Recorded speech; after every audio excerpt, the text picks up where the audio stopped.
Hey everyone, and welcome to Shaving My Balls, Part 2. Alright, so to start off, we're gonna...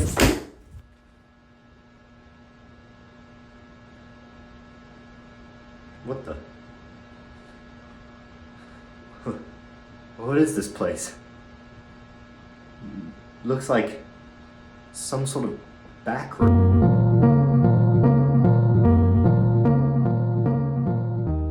Have you ever heard of the Backrooms? Of course you have, everyone's heard of it. FNAF is to mascot horror like the Backrooms is to analog horror. Practically everybody knows it, even if you don't really watch the stuff. And it should be fairly common knowledge at this point that the Backrooms is getting a movie by A24, which, let's be honest, is the best company for this sort of movie. The more artsy weirdness of the horror that A24 brings really does fit nicely with the Backrooms. And the amount of involvement Kane Pixels has and how highly he speaked of the project since he's been working on it, it just seems like all these stars are aligning to make this movie great. But no matter how excited I am for this movie, this new trailer will be the true look into whether or not this film is gonna work. And overall, it was surprisingly good. That's right, good job, Kane Pixels. Round of applause, everyone. Honestly, I have full faith in Kane Pixels. I really think he is a very talented person,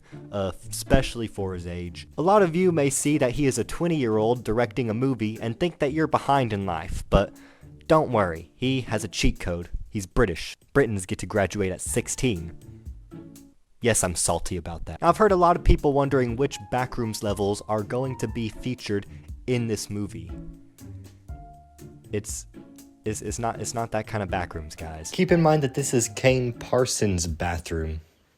What? This is Kane Pixels' Backrooms, which means there are no levels, you just have the one infinite level. Now this one level does seem to change the deeper you go, so there's more than just the stereotypical Backrooms wallpaper and lighting. In fact, if you think through it enough, if Kane Pixels' Backrooms is really infinite, then in a way, it's like all of the Backrooms levels combined into one. In the wise words of Markiplier, when speaking in infinites, unlikely is just certainty waiting for its turn. But because this is Kane Pixels' Backrooms and it should take place in the same universe as Kane Pixels' YouTube videos, don't go in expecting a post-credit scene of, what is this?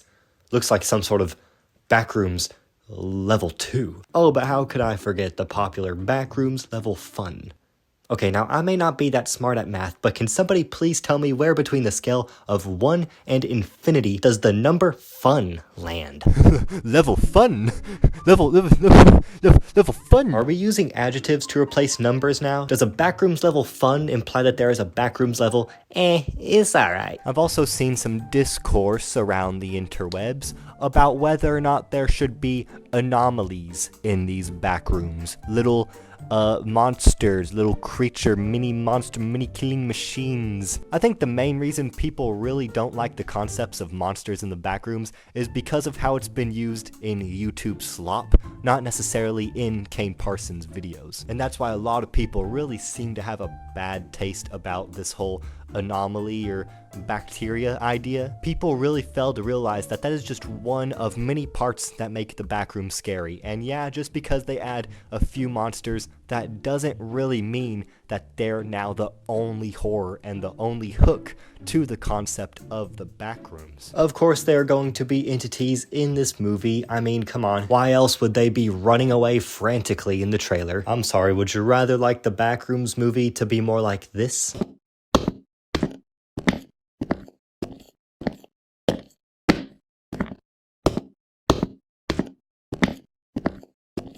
Any random drama aside, speaking about the trailer alone, it was really good. Honestly, from the trailer's background music to the recreation of the classic Backrooms photo, I'm surprised about the amount of Easter eggs that were put in here. I never really figured Kane Pixels as the sort of fan service kind of guy. Not that I'm complaining, it was really funny to open up a horror movie trailer to this music.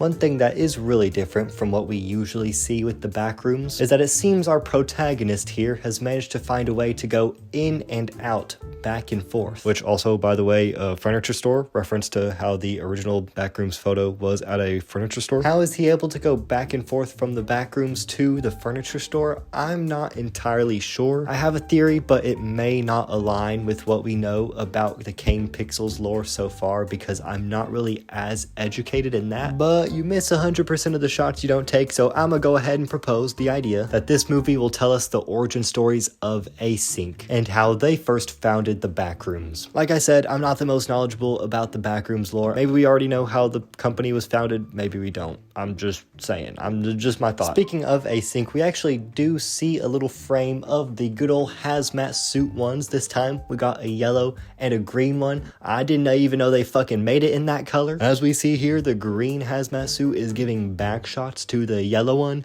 Back shots for the Backrooms, am I right? I didn't know the two of them were romantically involved. I wonder which color of hazmat the baby will be. I mean, me personally, I kind of like to ship a green hazmat suit with red hazmat suit, but like, you do you, you know? Anyways, speaking of the characters we see, let's take a look at the cast of this movie. First off, Finn Benedict, also from the movie Teeth.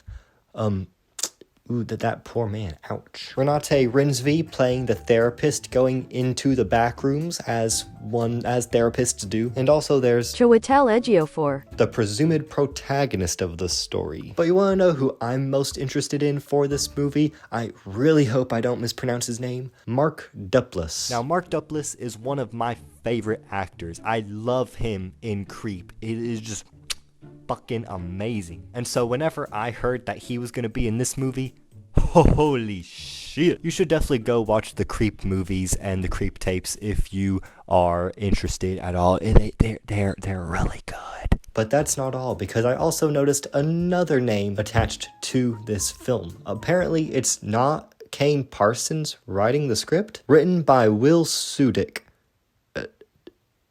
Who's Dick? What? This is a bit weird because last I checked, this movie is supposed to be in Kane Pixels' Backrooms universe. Would he really like a different writer to touch his work? Well, yes, actually. In fact, this is probably the best possible outcome for this movie. Think about it. Kane Pixels is very talented, but this is still only his first ever film. Would you really want another FNAF 2 situation where the creator of the IP, who's never written a movie before, tries to write a movie as if he's written a movie before? There's a big difference between writing for an analog horror series versus writing for a full-length feature film. And as far as we know, Kane Pixels does not have any practice with a full-length feature film style of writing. So I think this is honestly for the best. After all, Kane is still the director, and it is technically the director's job to interpret the script after it's written. Sometimes interpreting the script also means script revisions. Kane Pixels doesn't technically have to go by the script, whether for his sake or the actor's sake. Not all directors stick strictly to the script they've been given. Some stick by it 100%, and some just sort of use it as a basis of what they're doing. Every director is different in that sense, so no matter what the script really says, technically Kane, just by nature of being the director, has almost like a final say. So I wouldn't worry about that. I think we're in good hands. Now this would be where I conclude the video, but as I was making the video, some new promotion for the movie came out. A few days ago, if you were watching Pluto TV, you may have ran into this ad.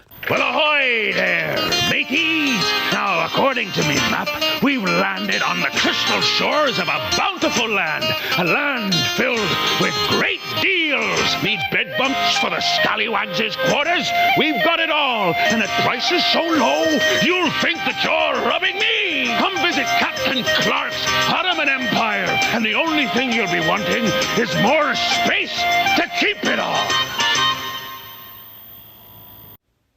What the fuck? Now, ignoring the Roblox titties for a second, we now have an official name for this man's store. Captain Clark's Ottoman Empire. But my friends, this is only the beginning to a deeper rabbit hole, because it turns out that number flashing on the screen you can actually call, and when you do call, it will give you a sound for a fax machine, and if you put it in a fax machine, you will get this picture, which actually leads you to this real-life location, an abandoned CVS pharmacy in California. Well, now it seems we sort of reached a dead end, and although this didn't really reveal anything too huge about the movie, it was still a really cool piece of marketing that they definitely didn't have to go out of their way to do. So far, everything about this movie is looking really fucking cool.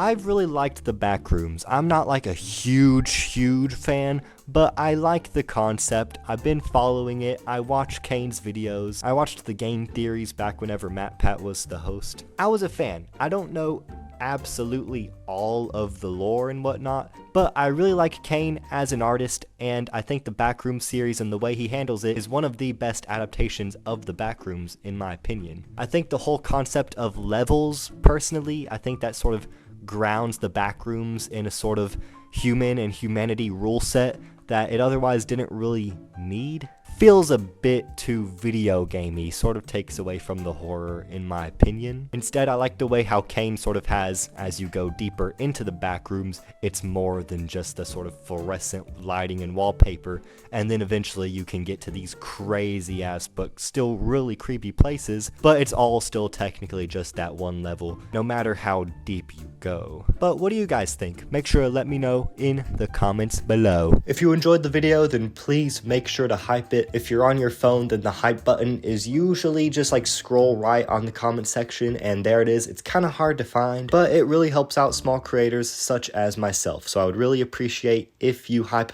this video, or just any video you come across that has that feature. It's always great to help out small creators. Anyways, I'm gonna go watch that Roblox Gooning Crisis video that was recommended to me earlier. Bye bye.